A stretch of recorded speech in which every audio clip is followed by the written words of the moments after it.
One of the big campaign issues has been that police station that you had talked about. Your opponent is looking at a site on Paningo and Irving Street.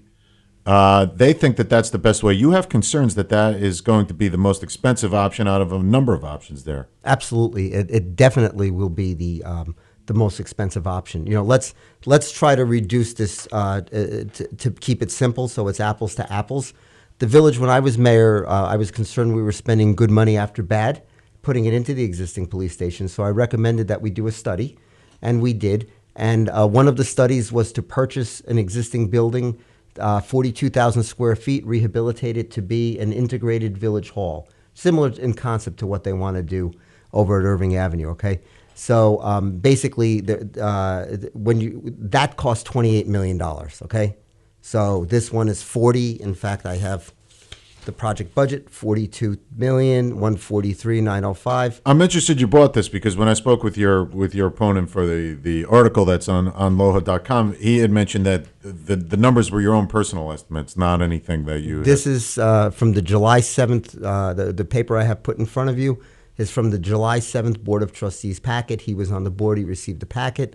It clearly states the total project cost is $42,149,905, and it clearly states that there's property acquisition costs of $3.5 million. Mm-hmm. So, and the study that he referred to, the JCJ study, when we were looking at the Gateway building, was $28 million.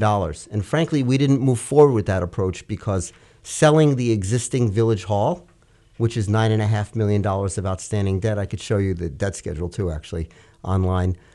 We would have to repay off anyway. So we couldn't get out of the current space profitably, and it was imprudent to take a loss, basically. The numbers didn't pencil out. Mm-hmm. So if they didn't pencil out for $28 million, I can't see how they're going to pencil out for $40 million, right? Mm-hmm. What are the more favorable options? You spoke about that there's, I think the report identified about 4 different locations and a number of different options at a few different sites. What's the best out of Well, the best one wasn't in the report, and it surprised me when we got the report back. The report was to rehabilitate the existing police station on 350 North Main Street, consider moving the police station into the Village Hall, or this Gateway option that I just described. When it came back, the police station option was much more expensive than anticipated, and that's because they had to build a parking deck. They didn't consider instead to buy the adjacent property.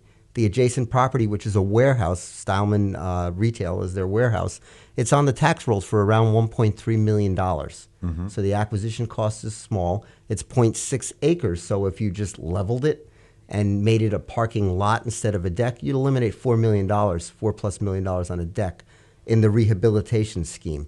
But you could similarly level the Stylman property, build a new police station for less than $20 million, and then level the existing police station, similarly for a parking deck. The land acquisition cost is half the cost of what we're talking about on Irving Avenue, which they're speculating $3.5 million, but that's before any eminent domain litigation or whatever price we'd have to pay, similar to the way we paid a lot more for that Walgreens property, you may recall, that was subject of a lawsuit for many, many years. And it avoids the parking deck. So right there out of the gate, that's the $20 million option. Mm-hmm. And we really don't need a new village hall. It's only 8 years old. It's $9.5 million in remaining debt.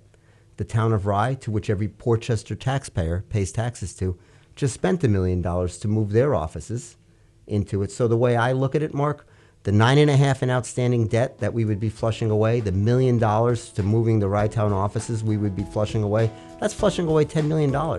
And that's on top of paying double what we have to.